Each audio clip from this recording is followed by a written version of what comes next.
प्यारे छात्रों, हिंदी की डिमांड आप लोगों की बहुत दिनों से थी कि सर हिंदी व्याकरण जो है हम लोगों का स्पष्ट नहीं हो पा रहा है और उससे क्वेश्चन छूट जाते हैं व्याकरण में।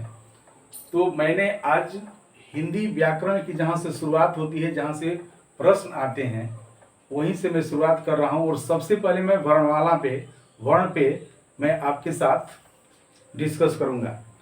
ऐसे आप लोग को जानना चाहिए कि वर्णमाला से किस प्रकार के प्रश्न आते हैं। जैसे इस बार सेंटअप एग्जाम में आया था कि अनुस्वार और विसर्ग क्या है, स्वर है कि व्यंजन है कि अयोगवाह है कि इनमें से कोई नहीं। दूसरा क्वेश्चन था सेंटअप एग्जाम में कि ख का उच्चारण स्थान क्या है, तालु है, कंठ है, मूर्धा है या उष्ठ है। इस तरह से एक और क्वेश्चन आया था 2022 के एग्जाम में, जो फाइनल एग्जाम था, कि य र ल व कौन सा व्यंजन है, स्पर्श व्यंजन है, उष्म व्यंजन है, अंतस्थ व्यंजन है। यानी कि वर्णमाला से इस प्रकार के 3 या 4 प्रश्न प्रत्येक वर्ष आते हैं। और जो सेंटअप एग्जाम हुआ है, उस सेंटअप एग्जाम में टोटल 100 प्रश्न थे। 100 में से आपको 50 प्रश्न करना था और उस 100 प्रश्न में से 45 यानी कि 45 जो प्रश्न थे वो व्याकरण से थे। और 45 में से बहुत सारे क्वेश्चन जो थे आपको डाउट थे, आखिर इस क्वेश्चन को क्या आंसर होगा, ठीक है, और कुछ किताब से थे।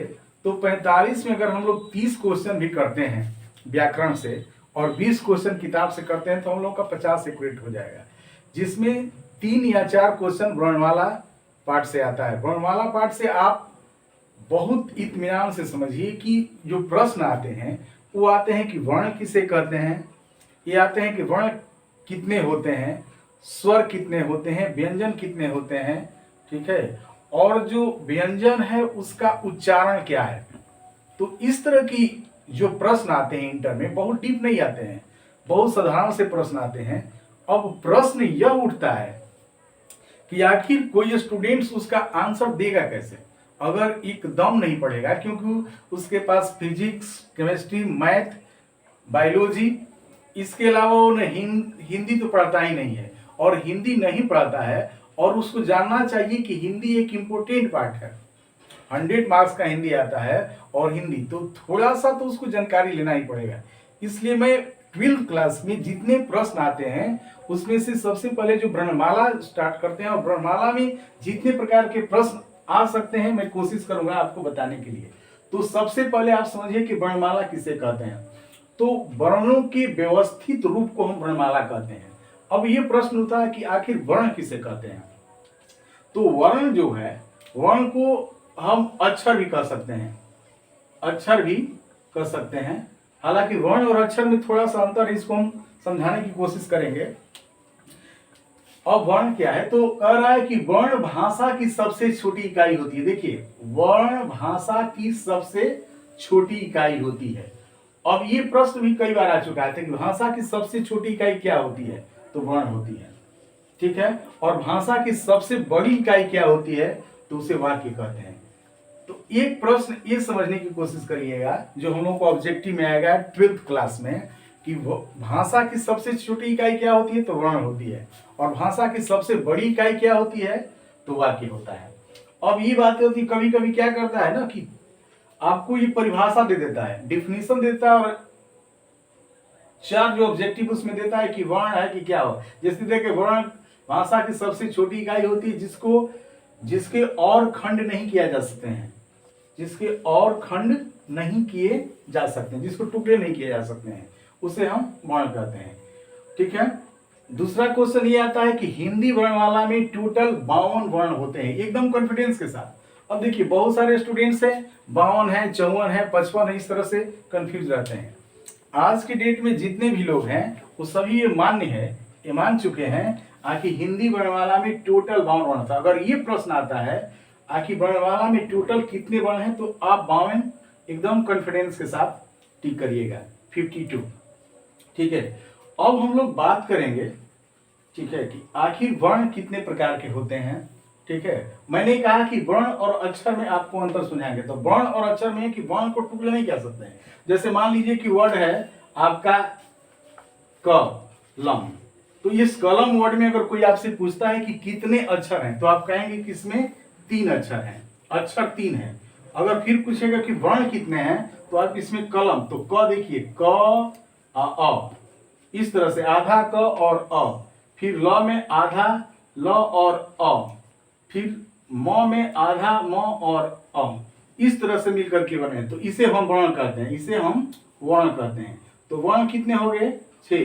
तो आप इसको भी समझने की कोशिश करिएगा कि अगर एग्जाम में कोई वर्ड दे देता है और कहता है कि इसमें टोटल वर्ण कितने हैं, तो आप बोलेंगे 6, अक्षर कितने हैं, तो 3। यानी कि इसको हम लोग अक्षर बोलते हैं, और इसको जब टुकड़े नहीं करते हैं, यानी कि क जो है ये आधा क और अ मिलकर के, यानी कि किसी भी अक्षर में किसी एक स्वर का जरूर संयोग होता है। हालांकि इतना डीप नहीं पूछता है इंटरमीडिएट में, ना उतना हम लोग डीप जाने की कोशिश नहीं करेंगे। मैं कोशिश करूंगा कि जितना आते हैं करीब करीब आपको उसको समझा दूं, ठीक है। अब हम लोग वर्ण पे करेंगे कि वर्ण कितने प्रकार के होते हैं। तो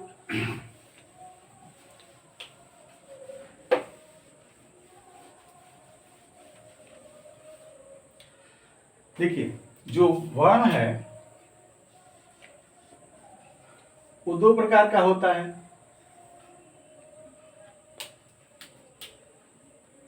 प्रथम है स्वर, दूसरा है व्यंजन। स्वर और व्यंजन। अब स्वर किसे कहते हैं आप अच्छी तरह से जानते हैं, वह जो स्वतंत्र रूप से उच्चारण हो, जिसकी किसी के सहायता न ले। ये भी क्वेश्चन आता है कि स्वर किसे कहते हैं, 4 ऑप्शन दे देगा। व्यंजन जो स्वर की सहायता से उच्चारण किया जाए। स्वर में अब ये प्रश्न होता है कि स्वर कितने, ये कुछ प्रश्न कई बार आ चुके हैं हम लोगों के 12th क्लास में कि स्वर कितने होते हैं।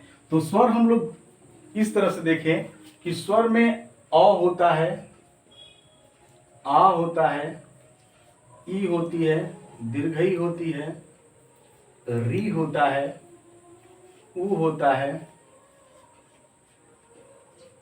ए,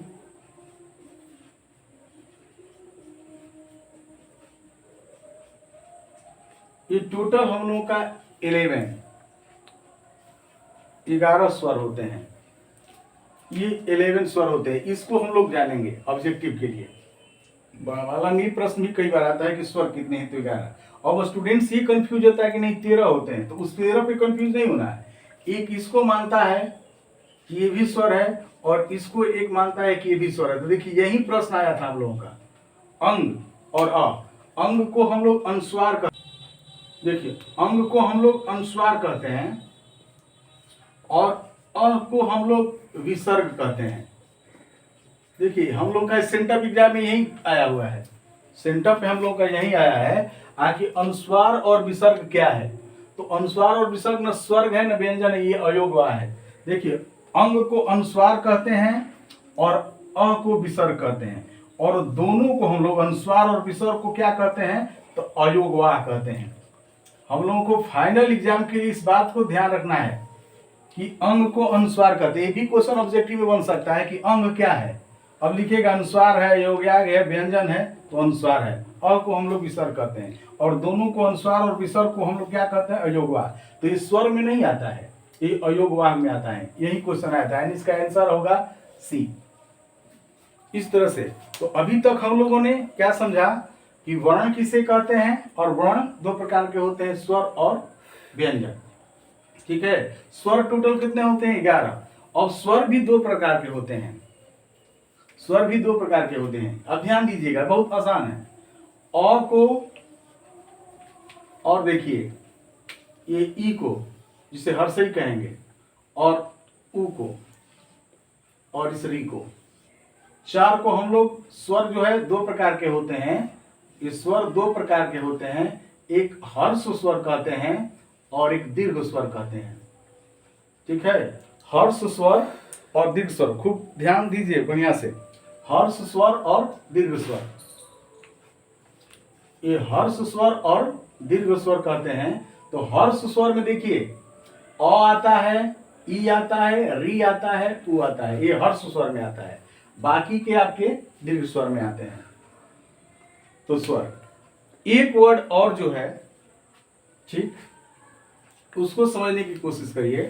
ठीक है, कई बार इस भी क्वेश्चंस आ चुके हैं 12th क्लास में, अक्सर 12th क्लास में ही आते हैं और डीप नहीं पूछता है, बार बार हम बता रहे हैं। और वो वर्ड आया है ओम। ठीक है, ओम ऐसे भी लिखते हैं हम लोग, इस ओम को हम लोग प्लूत कहते हैं। ये भी क्वेश्चन है कि ओम को क्या कहा जाता है। ठीक है, तो ओम को हम लोग प्लूत कहते हैं। ये भी आपका स्वर में नहीं आता है, तो ये ओम, इसको वीवीआई में रख लीजिएगा। इस बार हो सकता है कि प्रश्न है ओम क्या है, तो प्लूत में आता है। ठीक है, अब हम लोग बात कर देंगे व्यंजन को, और व्यंजन के साथ उच्चारण की बात करेंगे। देखिए ये ख वाला है कि ख का उच्चारण स्थान क्या है, य और ल क्या है। तो अब हम व्यंजन पे बात करेंगे।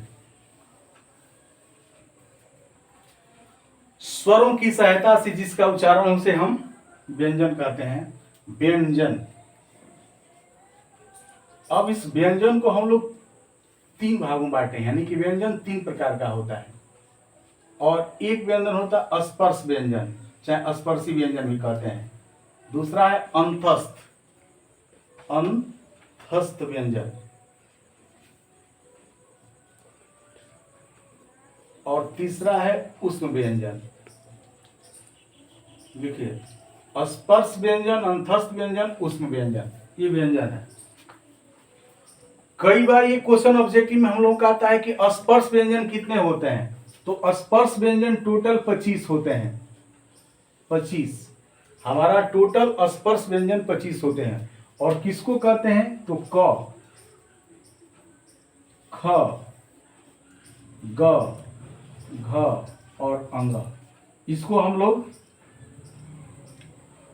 स्पर्श व्यंजन करते हैं, यानी किसी कवर्ग कहते हैं। दूसरा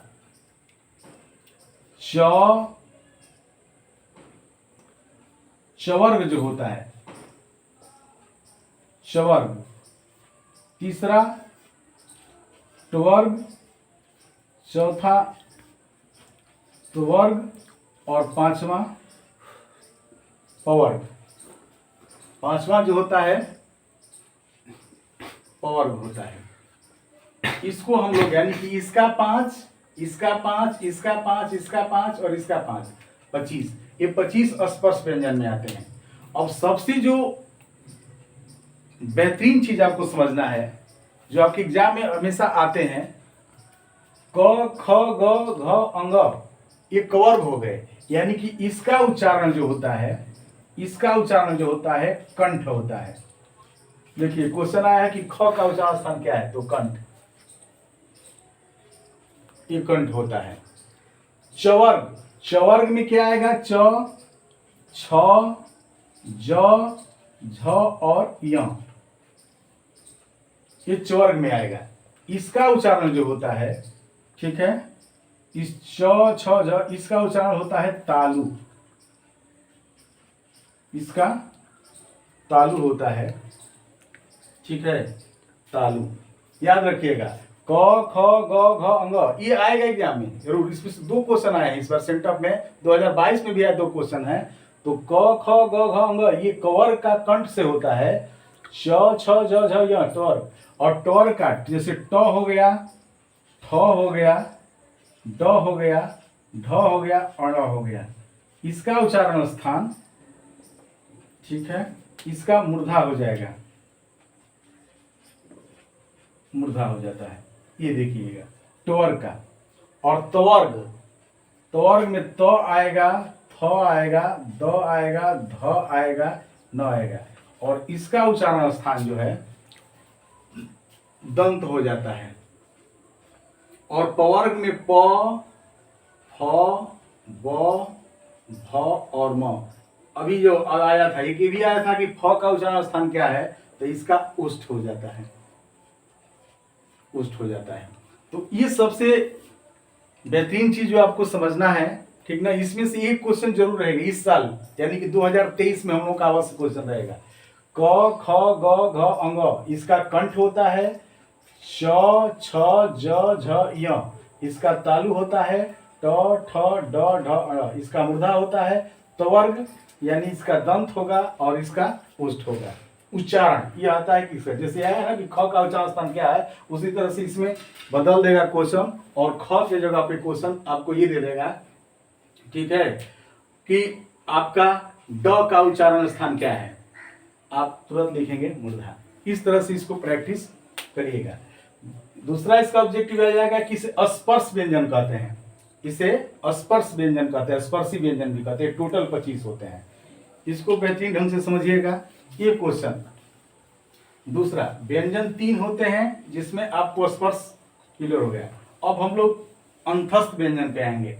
अंतस्थ व्यंजन देखिए यहाँ पे लिखा है कि य र ल व कौन व्यंजन है, तो य र ल व जो है अंतस्थ व्यंजन है, यानी कि ये 4 वर्ड य र ल और व, इस 4 वर्ड को हम लोग क्या कहते हैं, अंतस्थ व्यंजन।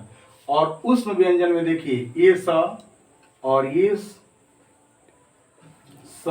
तीनों स और ह, इसको हम लोग उष्म व्यंजन कहते हैं। तो कभी कभी क्वेश्चन, कभी कभी नहीं, एक बार अगर ये आए तो कभी ये आ सकता है कि ये दे देगा ये कौन सा व्यंजन है, तो A25 और ये, ठीक है। तो आप व्यंजन समझिए, व्यंजन 33 होते हैं, 33 व्यंजन 33 होते हैं, ठीक है। स्वर आपके 11 होते हैं और वर्ण टोटल आपके 52 होते हैं। इस पे आप कंफर्म रहिएगा, कॉन्फिडेंस के साथ, बहुत तर्क मत करिएगा। इस तरह से अगर क्वेश्चन आते हैं। स्पर्श व्यंजन 25 होते हैं, कवर्ग चवर्ग टवर्ग तवर्ग पवर्ग, ठीक है। अंतस्थ व्यंजन में य र ल व आ जाएंगे, उस व्यंजन में सब। अब कभी कभी इस क्वेश्चन को कैसे बदलता है इसको थोड़ा सा देखा जाए। मान लीजिए कि आपका ये है और क्वेश्चन आपका इस तरह से आया हुआ है, ठीक, कि ह, देखिए जैसे यह है कि ह जो है कौन सा व्यंजन है। अब ह कौन सा व्यंजन है, अगर हम लोगों को ये स्पष्ट है कि ह जो है, ठीक है, वो उष्म व्यंजन में आता है, और ऐसे आएगा कि ये अंतस्थ व्यंजन है या उष्म व्यंजन है, स्पर्श व्यंजन है, या इसमें से कोई नहीं, इसमें से कोई नहीं, तो आप स्पष्ट इसको लेंगे कि ये उष्म व्यंजन है, क्योंकि तीनों स और ह उष्म व्यंजन है। तो वर्णमाला जो चैप्टर है हम लोगों का शुरुआती का, हिंदी व्याकरण का जो स्टार्ट होता है वो वर्णमाला है, और वर्णमाला से करीब करीब इतने ही क्वेश्चन आएंगे हम लोग के 12th में। डीप में हम लोग को जाना नहीं है, हम लोग को कॉम्पिटिशन देना नहीं है, ठीक है। इसके बाद हम व्याकरण का, हिंदी व्याकरण का एक दूसरा चैप्टर लेकर आएंगे, टोटल जो चैप्टर है, और हम पूरा बताएंगे आपको कि टोटल हिंदी व्याकरण से कितने प्रश्न आ सकते हैं, किस किस चैप्टर से आएंगे, उस पूरे चैप्टर को आपको हम डिस्कस करने की कोशिश करेंगे। Thank you.